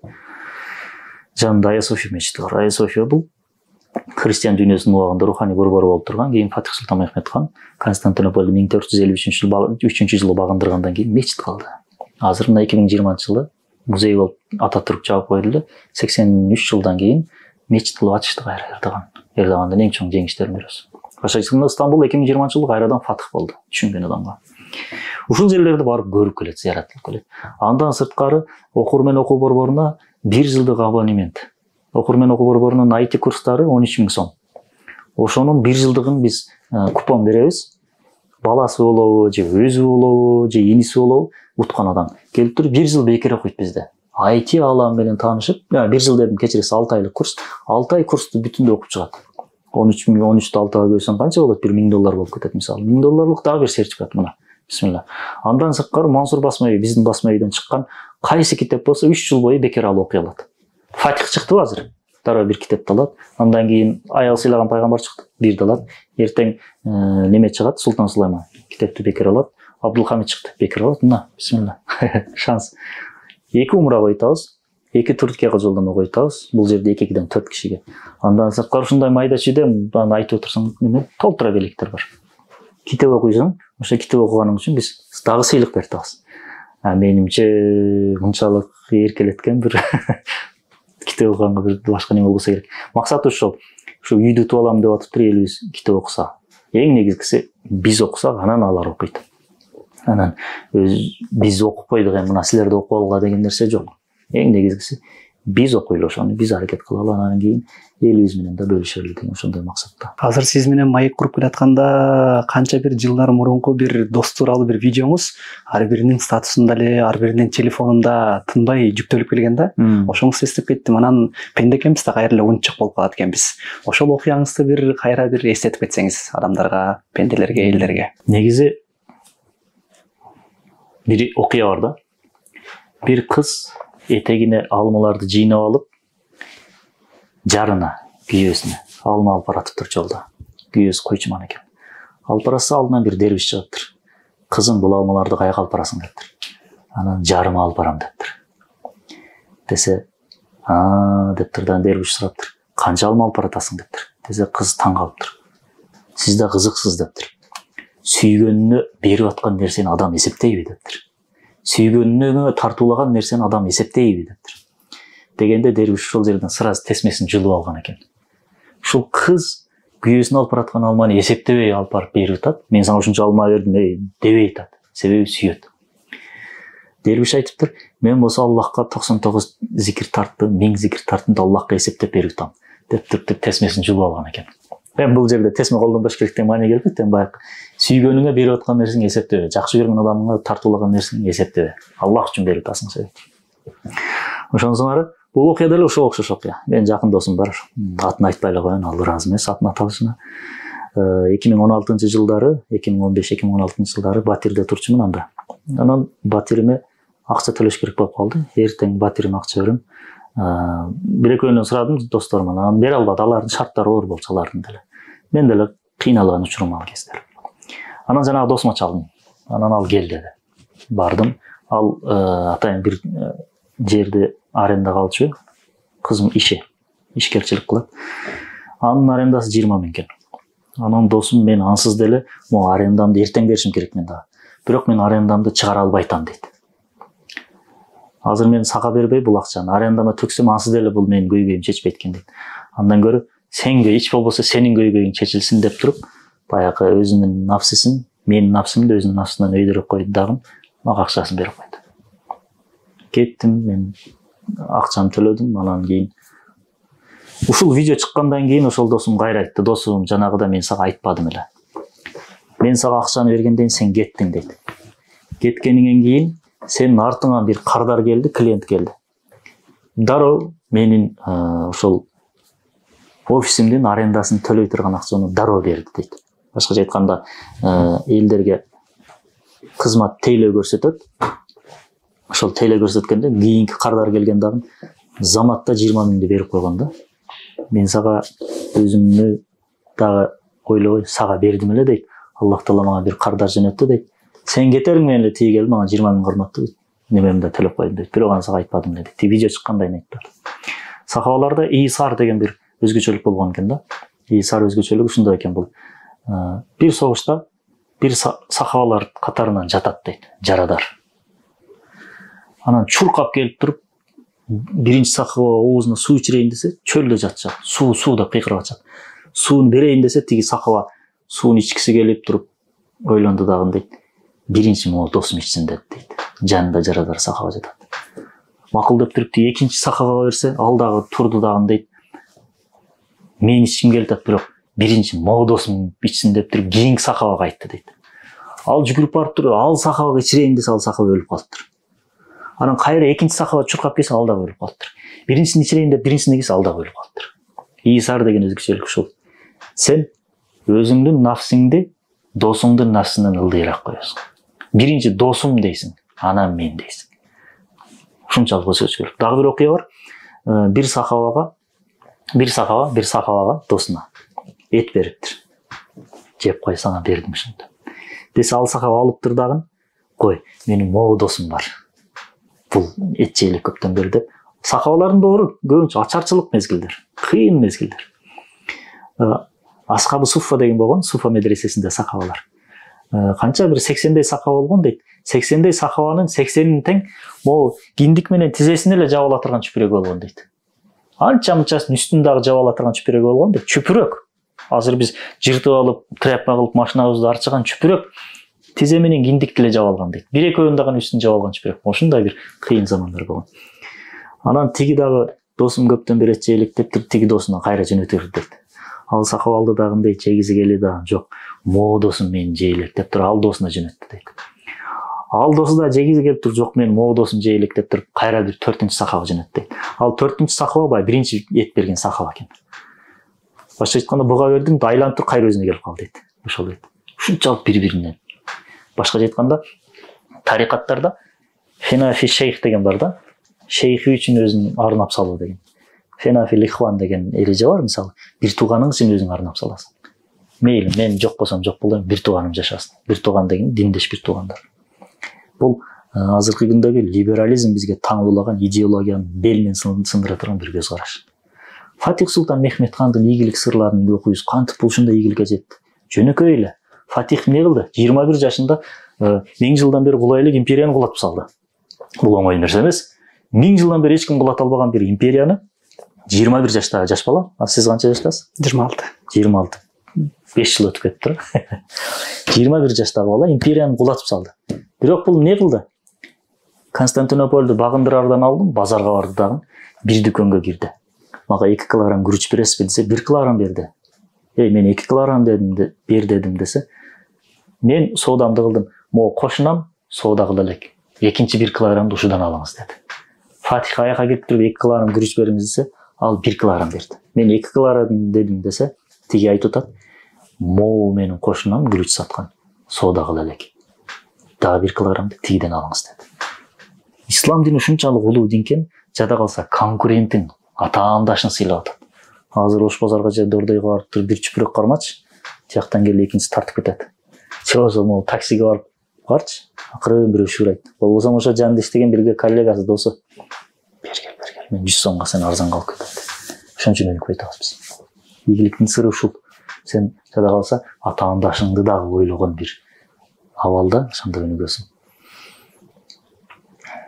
Ошондуктан ушул нерселер менен эл менен бөлүшөлү деп ошондой бир кичинекей бир конкурсту уюштурдук. Баш байге $35-37 миң бир бөлбөлүү батир. Азыр үйгө барып, күзгүдөн карансаңыз, сакалыңыздын арасында бир актар пайда болуп калган болот. Чачыңызды тарайын десеңиз, чачыңызда дагы бир актар пайда болуп калат. Анан кийин айтсаңыз, ушул 35 жашка келип калдым дедиңиз. Деги эле ушул жашка келип, эмнелерди түшүндүңүз, эмнеден сабак алдыңыз? Өз негизи азыр 34 жашым эле карасам, 1 жылда арткан. Кээ бир кабыл алган чечимдерим, сүйлөгөн сөздөрүм, кылган иштерим карап туруп айласыздан күлөм да. Себеби адам жыл сайын сабак өткөн. Умар разияллаху анху бир кишини жумушка алган экен. Ал кишинин жумушу эмне? Сен көнүгө келесиң дагы, мен эшигимди такылдатып туруп, "Эй Умар, өлүм бар. Унутпагын" деп мага кыйкырасың, мен урушасың дептир. Айлык бөлүп берет экен. Элестетип көрсөңүз. Күнү эртең менен үйгө келет да, даң урат да. "Эй Мансур, өлүм бар, өлөсүң" деп туруп кетет. Бир күн келип туруп, баягы эшигин даң уруп туруп, "Эй Умар, өлүм бар, өлөсүң" десе, чыгып тур дагы. "Болду, сен бошсуң эми" дептир. Неге десе, менин чачтарымдын, сакалдарымдын арасында ак көрүнө баштады дейт. Сен айткан сөздү ушул актар айта баштады дейт. Ошолсуңар тилекке каршы биз азыр күзгүнү карайбыз, ак түшүп барат абай деп туруп кетебиз да. Башкача айтканда, өлүмдү эстөө, өлүм менен пикириң менен мен да бир күн өлөм, кабырга түшөм деген нерсени ойлоо, бул коркунучтуу нерсе эмес. Кабыр дегенде мындай неме кылып жок. Кабыр бул ишенбегендер үчүн, же бир туура эмес жолдо жүргөндөр үчүн кабыр бул коркунучтуу аалам болушу мүмкүн. Аллах жолунда жүргөнгө аракет кылгандар бул акыретти күтүү залы сыяктуу. Албетте анча биз даяр болушубуз керек. Сөз, мен 100% даярмын дегенден алыс, мен даяр эмесмин. Кудай Таалам өз кечиримдүү, мээримдүү, ырайымдуу деген ысымдарынан үмүт этип жашайбыз, үмүт этип келебиз. Ошонсуңары бул өмүр өткөн сайын, жаш өткөн сайын кечээкиңди карап туруп, тажрыйбасыз болгондугуңду, эчтеке үйрөнбөгөнүңдү биле берет экенсиң.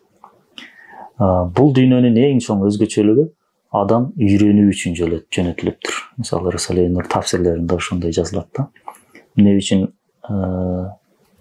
Адам алейхисалам бейиштен чыгарылды дегенде, ал окуянын неме тарабы. Мисалы шайтанга азгырылды, анан бул дүйнөгө жөнөтүлдү деген. Бул бирок акылмандуулук жагын карасаң, адамда өтө көп жөндөмдөр бар. Бул дүйнөгө келип адам, шайтан бар. Нафсы бар. Нафс айтат, муну кыл дейт, шайтан айтат, муну кыл дейт. Сен шайтанга, нафсиге баш ийип, ошону кылып кетсең, даражаң шайтандан да төмөн. Жок, сен шайтанды дагы, нафсыны да жеңип күрөшсөң, даражаң периштеден дагы жогору боло алат. Инсанда ушундай өзгөчөлүк бар.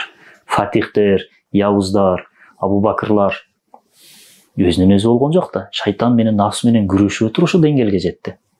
Эми элестет, шайтандагы нафсы да жок болсо, биз өнүгүп өсөбүзбү? Жок. Бир деңгээлде тура беребиз. Өсүп өнүгүү жок, периштелер сыяктуу. Периштелердин нафсы жок, шайтанга азгырылбайт алар. Бир деңгээлде турат. Бизде инсанда Кудай Таалам, Аллах Таала ушундай жөндөм бериптир. Күрөшүп атыптыр, периштеден дөйдөгө чыгып кетсе болот. Алар менен достошуп атыптыр, шайтандан да төмөн түшүп кетсе болот. Экөөнүнө тең жол бар. Инсан ошолор менен күрөшүүдө эмне кылат? Таалим, тарбия алат, тажрыйба алат. Ошол эле кезде жөндөмдөрү ачылат, өсөт, өнүгөт. Сыноо деген ушул негизи, сыноонун акылмандуулугу. Ошонусуңар мен дагы бул өзүмдүн тажрыйбасыз жупуну жөнөкөй жашоону карап туруп 35 жылдык. Биринчиден тез өткөнүн байкадым. Экинчиден бул дүйнөнүн ошол таалим, тарбия, тажрыйба бир майданы экенин сездим, көрдүм. Себеби күн өткөн сайын үйрөнүп келатабыз. Кечеги күн тарых бул күзгү. Кечегиңи карап туруп бүгүнкү күн кадам таштайсың. Мисалы, биз артыбызды кылчайып бир карай турган болсок, Кокон хандыгы кулап, жаңы бир империалисттик баскынчы күчтөрдүн келген учурларын бир карасак, андан кийин тоталитардык режимдин, большевиктердин келген 17-жылдан берки күндү бир карасак, 20-30 жылдардагы ачарчылыкты бир карасак, геноцидтерди, андан кийин 30-40 жылдардагы репрессияны бир карасак, ушул эле убактагы басмачылык кыймылдыкты бир карасак, сонун күзгү мындай карайсың дагы өзүңүн бетиңдеги кемчиликтерди көргөндөй эле өзүңүн келечектеги багытыңды, идеологияңды, таштай турган кадамыңды көрө аласың. Жеке адамдагы, бир коомдагы, бир мамлекеттеги. Жашоодо ар кандай нерселер болот экен да. Бир күнү карасаңыз күлүп жүргөн болосуз, бир күнү карасаңыз мындай кайгы үстүндө жүргөн болосуз да. Деги эле айтсаңыз, ушул жашыңызда эң оор жоготуу болуп, кайсы нерсени айта аласыз? Эң оор жоготуу, негизи жоготуулар эми бул дүйнөнүн мыйзамы ушулда. Бул дүйнө жоголуудан турат өзү. Бул дүйнө өзү жок боло турган дүйнө. Эгер жок болуу деген нерсе жок болгондо, Аллах өзүнүн Расулуллахын жоготпойт эле. Демек, бул дүйнөнүн акылмандыгы ошо жоготуу экен. Жоготкондо болду, мен сени көрбөйм эмес, убактылуу көрбөйм, сени сагынам. Эң чоң жоготуу атамды жоготтум 2016. Ошол жашоомдо эң чоң жоготуу болду. Анан эми иншалла үмүт кылабыз. Кайра кайтып жолугушчу жолдор бар дейт го, Алла өзүнүн нурларында. Ошол нерседен үмүт кылабыз. Анан экинчи өкүнгөнүм убакыт. Убагында Аллах Таала мага миллиондогон долларларга тете убакыттарды берген экен. Ошону байкап турбуз, көрбөп турбуз. Мисалы, окуучулук кездер болсун, андан кийин студенттик кездер болсун. Студенттик кездер эми бир аз түшүмдүү болуп баштады.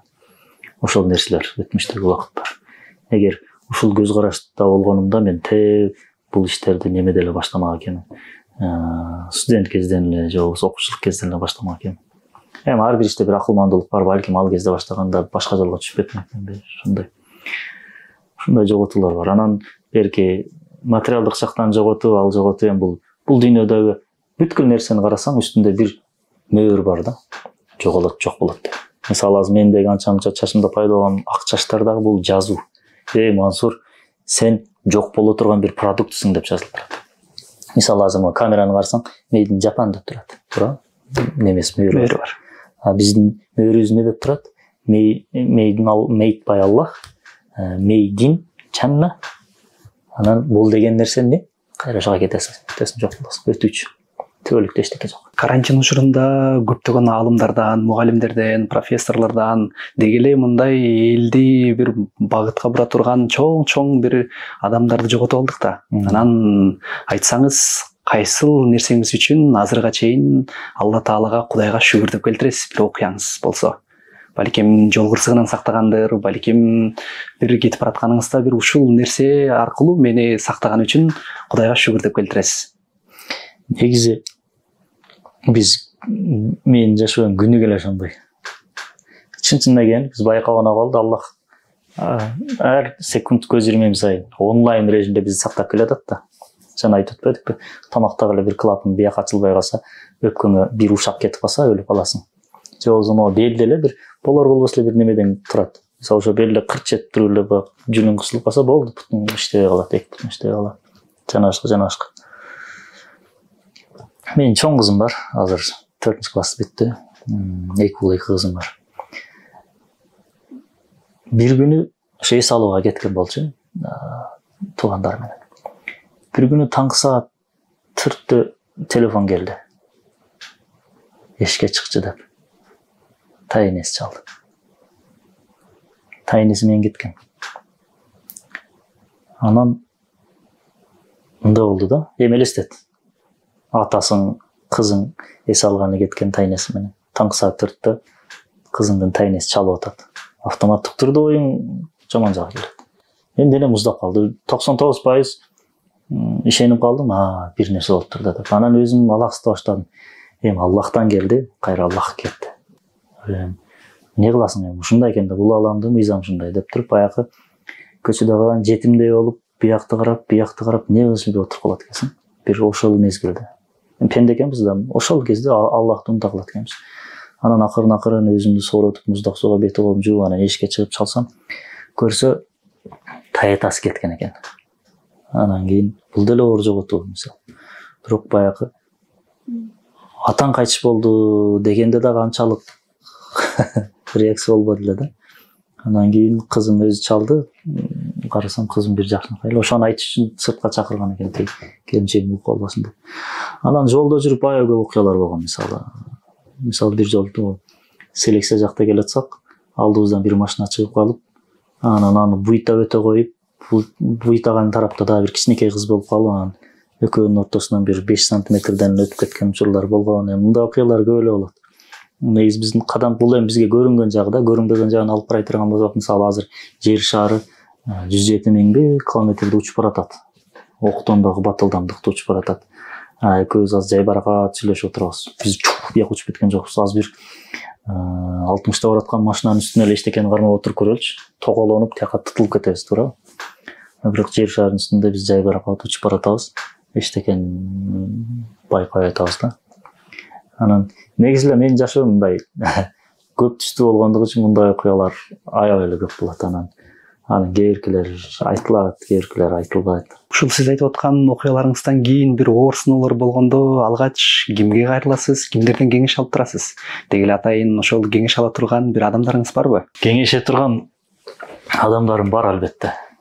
Себеби өзүңдүн көз карашың менен кете турган болсоң, сөз садаш бересиң, айрыкча азыркы заманда.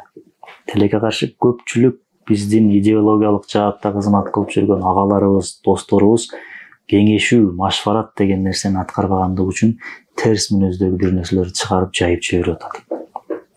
Укпай атат бири-бирин. Ар бир тармакта ошол тармактын адиси болгон адам менен кеңешесиң да. Жумушка байланыштуу өзүң колунда иштеген деген да туура эмес негизи. Бирге иштеген ошол менин инилерим менен, досторум менен кеңешем. Көпчүлүк не десе, мен нафсыма жакпаса дагы ошону кабыл алганга аракет кылам. Себеби бул сүннөт.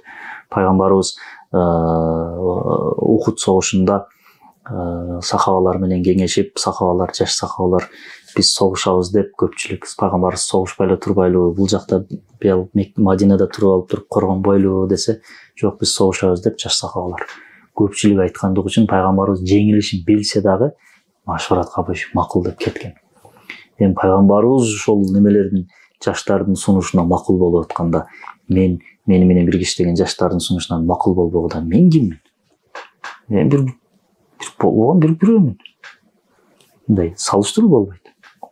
Ошондуктан кеңешүү сөзсүз керек. Мисалы, жеке жашоодо идеологиялык кызмат жактан кеңешип жүргөн бир байкем бар. Диндеш байкем. Дайыма аны менен кеңешем. Ал мындай да, мисалы, бүгүн кечинде ойлонуп жаттым да, ушул маселени кандай кылсам экен деп ойлонуп туруп жатканда, эртең менен туруп телефонду карасаң, жолукпайлыбы деп жазган болот эсемес. Эми атын айтпайбыз, аны эме кылбайбыз, бирок ушундай адам. Кечинде ойлонуп жаттым, ушул ишти кандай кылсам болот? Мындай эле кылып коеюнчу деген бир чечим кабыл аласың да. Дегенде эртең жолукпайлыбы дейт. Анан кийин ошодон сурасамбы деп ойлоносуң. Эртең менен телефонду карасаң, СМС турат, жолукпайлыбы деп. Барасың, жолугасың, сүйлөшүп отурсаң, сөз арасында сүйлөшүп келатып туруп, сен ушул ишти ушундай кылсаң болот деп өтүп кетет. Анан кийин ага деле айтпайм, ошону кылам анан. Анан ушул туура болуп чыгат. Ушундай таң кылыштуу адам да. Анан бетиңе карап туруп руханий абалың байкай ала турган дараждагы бир адам. Таква, алым. Аллах разы болсун, элге көрүнбөйт. Эч кимге көрүнбөй эле жүрөт. Ошондой адамдар бар, агалар бар. Ошолор менен кеңешип турам тез-тез. Ошолордун кеңеши менен ушул күнгө чейин эсен соо келатам. Болсо алар менен кеңешпесең, камалып кеттик беле, же бирөө атып кетти беле, же банкрот болуп калдык беле, ошондой. Сизди эмнелер көп кыжаалат кылат, ойго салат, алсыз кылат, чөктүрөт? Мени өзүмдүн руханий абалдарым. Пемдекен бизге да руханият, рухта денеде жара болгон сыяктуу рухта да жаралар пайда болот да, рух ачка болот. Китеп окубай каласың, ошондой бир рухты алсырата турган нерселерге аралашып кетесиң. Эң көп өкүндүргөн ушул нерселер. Жашоом Кудайга шүгүр. Мен Кудайга шүгүр дегендей өтө бир мындай бизнесмен, өтө мындай курт эмесмин. Жупуну эл катары жашоом бар. Кудайга шүгүр, Аллах ырыскы берүүчү, Аллах Таала. Эл кандай болсо мен деле ошондой. Азыр такси менен келесем, Марскада да жүрөсүзбү дейт да таксист. Эми Марскада жүрбөйдөн мен киммин? Анан кээбиркилерим бир-эки неме болуп туруп эле Марска чыкканда уялып, кепканы кийип, очкин тагып, маска тагынып экини өйрөткөн жок. Киану Ривз деле немеде жүрбөй, трамвайда. Сумкасын көтөрүп алып. Кыскасы, ошол жеке руханий абал өтө көп кыжаалат кылат. Эгер ушул абалды өлүп калсам, Аллахтын алдына барганда сен неге ушундай кылдың же неге ушундай дедиң десе, мен не деп жооп берем? Камеранын алдында, эфирге чыгып атканда, коо сүйлөп, маданияттуу көрүнүп, таква болуп кое беребиз. Жекече абалыбызды Аллах билет. Ар бирибизди. Ушул видеону көрүп атканды дагы, көрбөй атканды дагы. Пайгамбарыбыз айтат экен: "Эй Аллахым, мени бир көз ирмемге дагы өзүм менен өзүмдү жалгыз таштап калтырып койбо" дейт экен. Пайгамбарыбыз көз ирмемге мени өзүм менен жалгыз таштап койбо дейт экен. Мен бузулуп кетишим, азгырылып кетишим мүмкүн дегенде маанайт. Эми пайгамбарыбыздын стратегиясы нафс темасында, шайтан темасында кандай жогору, кандай улуу. А бизчи? Пайгамбар саллаллаху алейхи айтат: "Мен силердин башка жакка азгырылып кетишиңерден коркпойм" дейт. Мен силердин байлык, акча жана аял темасында азгырылып кетишиңерден корком дейт. Айрыкча азыркы заманда эң чоң көйгөйлөрдүн бирөөсү финансылык кызыкчылык жана аял темасы. Шайтан да оң жактан келет да. Мисалы, жакшы эле бир кызмат жолунда кетип атасың, бир идеологиялык мүддөөнү кармап алып бир максатты көздөп баратасың. Шайтан не дейт? "Эй, силердин диниңерде экинчи аял алса болот да" дейт. Мисал катары айтып атам. Анан кийин досуң айтат, карасаң, дагы карасаң, интернетте койсоң бирөө айтып атат. "Чын дейсиң дагы, экинчи аял аласың." Мен бармак менен санап бере ала турганчалык дараждагы идеологиялык жакта жолдо кызмат кылып жүргөн досторум бар. Экинчи аялды алып, кызматын да таштады. Үй бүлөсү дагы, дүйнөсү дагы ташталкана чыкты. Атүгүл биринчи аялдарын кетирип берген абалда болду. Бул жерде мен экинчи аялга каршы чыкканым жок. Бирок ачуу чындыкты айтып атам. Коомдо азыркы күндө 2, 3, 4 аял алып алып, балдары дин душманы болуп чоңойгондор бар. Буга биринчи күнөөкөр ата албетте, экинчи күнөөкөр апа. Күйөөсү экинчи катын алып алгандыгы үчүн апа кечке көзүнүн жашын төгөрүп, анан тиги балага "Сенин атаң акмак ушундай кылды" деп атып туруп, бала анархист болуп чоңойду, атеист болуп чоңойду. Мен өз көзүм менен көрдүм ушундай балдарды. Мен эң көп жаман көргөнүм атам дейт. Намаз окутса окубайм дейт. Дин мени жетим калтырды дейт. Албетте кичинесинен ошондой тарбия алды да. Анын атасы экинчи катын алганда ошо менен кетип калган, буну таштап аткан. Акмак, биринчи ошону атыш керек. Мыйзам чыгарып туруп ошону жоктуш керек биринчи. Натыйжада бир бала кичинесинен баягы сөөгү ката элек бала сөөгү катыганга чейин атасына башка жеткенде динге душман болуп чаңайды. Караса ислам дининде көп аялдуулукка уруксат берилген. Анан кийин ошо исламдагы өкүмдү аткарам деп атып атасы. Апасын таштап кетип калды. Исламдын өкүмү мындай эмес негизи. Ислам өкүмү деп атат. Баары жакшы билебиз. Адилеттүү кара деп атат. Баарын разы кыл деп атат. Разы кыл дегенде анын курсагына нанды тыгып коюу менен разычылык эмес. Үстүнө бир чүпүрөк чагып коюу. Бул эң акыркысы. Эң биринчиси аң сезим, психология. Аял эң көп моралдык колдоого муктаж. Ошол эле кезде биринчиден биздин аялдар дагы өтө эрке, өтө мындай капризный болуп калды. Ошондой абалга жетип калган деле жеткизген бизбиз. Ошого жараша роль бизде да. Биз ошого жараша баягы жол тегиз болгондо газды катуураак терип, өңгүлдөн болгондо газды акырыныраак терип, мындай айланып өтүп, бияктан өтүп кетишибиз керек эле. Ушундай азгырыктар бар мисалы коомдо. Ошонун айынан көптөгөн мусулман бир туугандар көп нерсе мен көргөндөрдөн тилекке каршы 70-80%. Сен нафсиңе эмнени көп кааласаң, нафсиң менен эмнени көп сүйсөң, жактырсаң, ошол нерседен сага сыноо келет. Балаң өтө жакшы көрсөң, балаң эртең бала болот. Аялың өтө сүйсөң, сүйүш керек, бирок Аллахтан кийин сүйүш керек. Аялыңан сыноо келет. Машинаңды өтө сүйсөң, машинаңан сыноо келет. Ошонсуңар кээ бир балдар бар, кечирип койсун. Ойлогон ою, турган турпаты, пикири экинчи аял. Эптеп албаш керек. Ошону жалаң ошону ойлогондугу үчүн Аллах ошодон сыноону берип койгон. Сен ушуну кааладың мына, алар, пожалуйста деп. Биздин ойлогон оюбуз, мүдөбүз, максатыбыз элибизге кызмат кылуу. Жаштардын келечегине бир жакшы бир багыт, жол салып берүү болсо, бул нерселер балким өзүнөн өзү болуп калат. Биз сиз деле жакшы билесиз бул нерсени. Көбүбүз айта бербейбиз. Азыркы күндө экинчи аял алыш керек деп тур столду бир урсаң эркектей көрүнөсүң, мачодай көрүнөсүң, брутальный көрүнөсүң. Албаш керек десең, подкаблучник көрүнөсүң. Бирок реализм бар. Ислам дининде реализм. Пайгамбар саллаллаху бул пайгамбар саллаллаху өзүнчө бир өтө мейкин океан сыяктуу болгондугу үчүн ал океандын биягындагы суусун да алсаң болот, биягында калсаң болот. Бирок билем, экөө, үчөө менен жашап жүргөн агалар бар. Бүт баарын бирдей ушундай кармаган. Вот эркек ушулар чын эркек. Жашоодо ушуну байкадым Бактияр. 2 аял алып, 3 аял алган көпчүлүк агалар аферист болуп кетишти. Мени алдап кетишти, жада калса. Ушудан алыс бол. 2 аялы, 3 аялы бар эркектер, бирок алдап, алдамчылык кылып, шустрыйлык кылып, бияка неме, ошолордон чагылгандан, жамырдан качкандай, кабанак иттен качкандай кач. 2-өн, 3-өн алып туруп, бүт баарын эркекче камсыздап, кармап, алардын эркелигине чыдап жашаган эркекке жабыш. Ошодон үйрөн ал. Чечкиндүүлүктү үйрөнөсүң, чын эркектикти үйрөнөсүң. Бирок булар менин көз карашымда 100ден 20, 100ден 30. Берки 70%дан качыш керек. Себеби таң калдым да, неге ушу 2 аял алгандар эле алдамчы боло берет, аферист боло берет деп ойлондум да. Ойлонуп көрсөм, күнүгө кечинде бетин тиктеп жаткан аялыңды алдаган, бир айда бир жумада бир сени көргөн оңойло алдап коет да. Алдаш үчүн дагы бир эрк керек, күч керек, кайраттуулук керек. Бир алдаганда сыгыласың, 2 алдаганда сыгыласың, 10-11 алдаганда сыгылбай каласың. 20-30 алдаганыңда рахат алып баштайсың. 40-50 20-30 жолу алдаганыңда көнүм шадат болуп калат. 40-50 жолу алдаганыңда сен андан рахат ала баштайсың. Эң жаманы күнөөдөн рахат ала башташ деп койду да. Ошондой экен. Ошондон жашоодо ушуну бир принцип кыл. Көп сүйлөгөн, кооз сүйлөгөн адамдан кач. 2-3 аялы бар. Бирок шарт этип бияка алдагандан кач. Анан 2-3 аялы бар, бирок бүт баарын эркек ушундай кармап жүргөн эркектин артынан кет. Ошондой агалардын эркектин артынан кет. Бул мүнөз жугат да.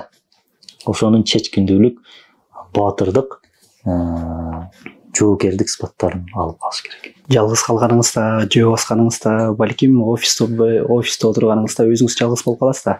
Ошол учурларда нелерди ойлоносуз? Кандай нерселерге акыл калчайсыз? Негизи жалгыз калган учурларым өтө аз болот. Жалғыз қалсам демек уктап аткан болом. Жалғыз қалғанда көбүнчө азыр мен чыгарма жасайын деп жүрөм. Повесть же романды буюрса.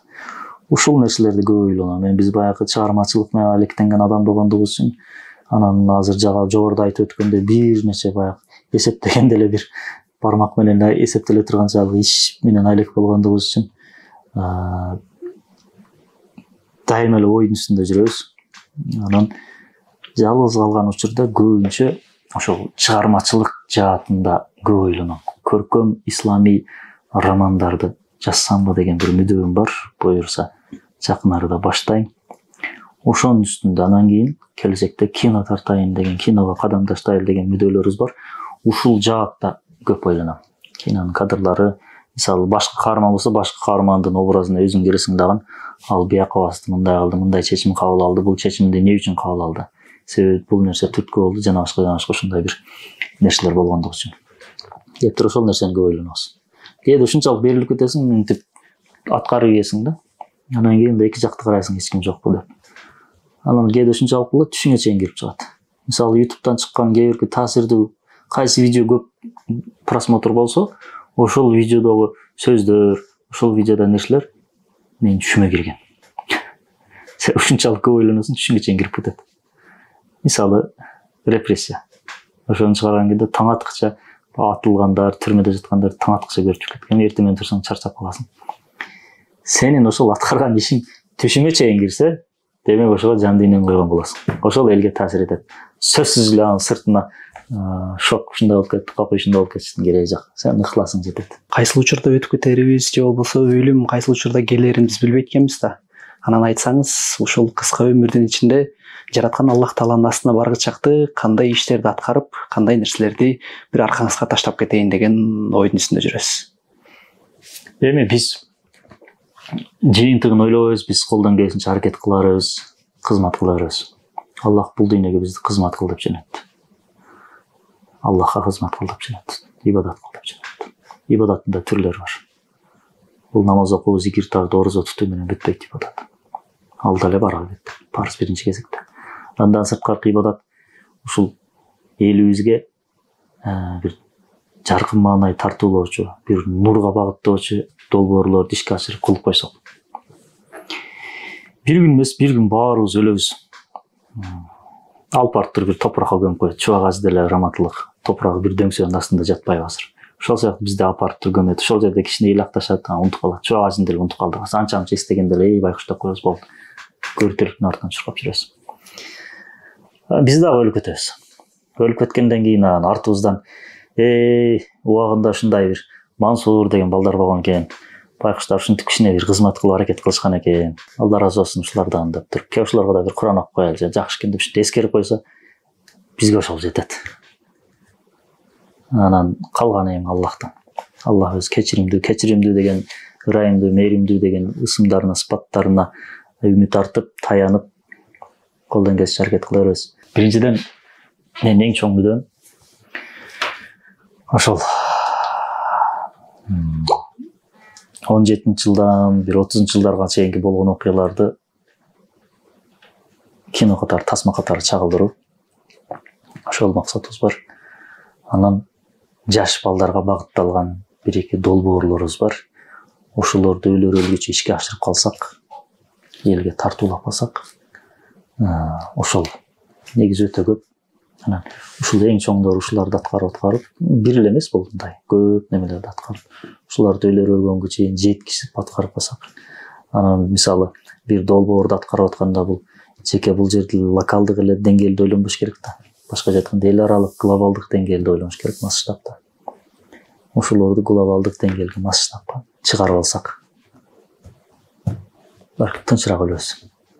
Сизге терең ыраазычылык билдиребиз. Билинбестен 1,5 сааттын тегерегинде убакыт өтүп кетиптир. Бул жашоодо эң жакшы белек ошо адамдарга адам убактысын бөлүү дейт. Андан дагы эң жакшысы ушундай жүзмө-жүз пикир алышып, маектешип, интервью кылып жатканыбызга. Балким менден бир сизге жете албай турган бир суроолор берилбей калышы мүмкүн. Акыркы бир сиздин эркин микрофон кылалы, жалпы кыргыз элине, балким уктап жаткан адамдарга бир ойгото турган бир сөздөрүңүздү айтып, эфирди битирсек. Чоң рахмат, Алла разы болсын. Ушунчалык чакырдыңыздар, оюңуз менен бөлүшкөнгө аракет кылдыңыз. Алла разы болсын.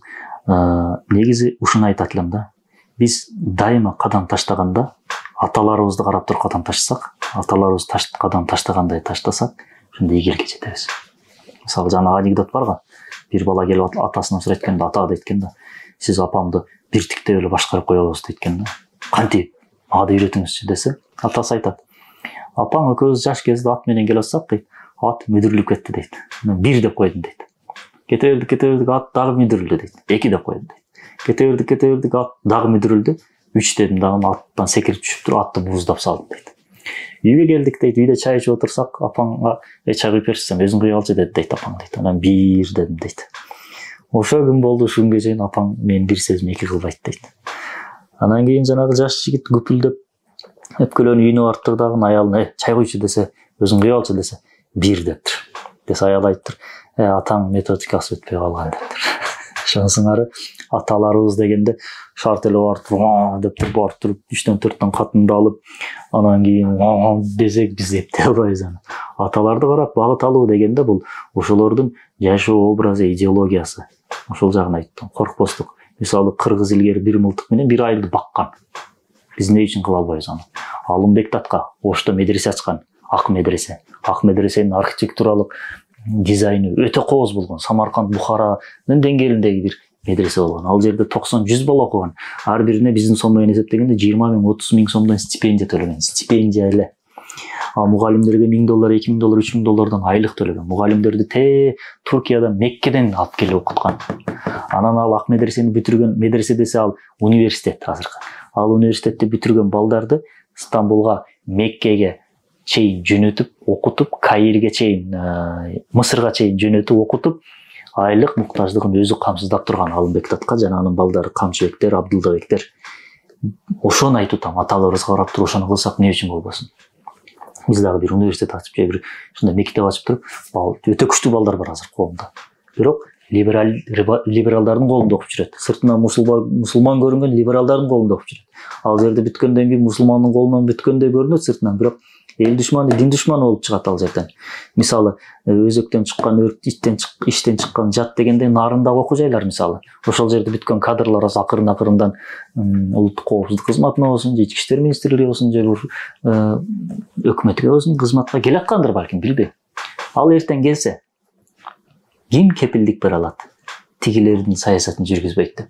Либерализм идеологиясына таянган окуу жайлар бар, сыртынан мусулман сыяктуу көрүнгөн бизде. Ал жерлерди бүткөн балдар, кадрлар, күчтүү кадрлар. Эртең бүтсө, тигилердин ырын ырдабайт деп ким кепилдик бере алат? Мен ушул кылды, эртең ушундай кылат деген жокмун. Балким деп атам. Йемен бизге өтө сонун мисал. Туркиядагы окуялар бизге өтө сонун мисал. Тарыхты караш керек, тарых бул көзгү. Кудай буйрса, жакынкы күндөрү сиз тараптан жаңы китептер жазылды, жаңы сценарийлер түзүлдү, ушундай медиа ачылды деген бир жакшы жаңылыктардын үстүндө жүрөлү. Кудай буйрса, сиздин аркаңыздан көптөгөн бир эмгектер калып кетсин. Алла разы болсун. Элибиз дагы дайыма дуа кылганда биздин атыбызды атап, командабыздын атын атап дуа кылып койсо, эң чоң салым ошол, эң чоң инвестиция ошол дуага муктажбыз. Алла разы болсун. Чоң рахмат.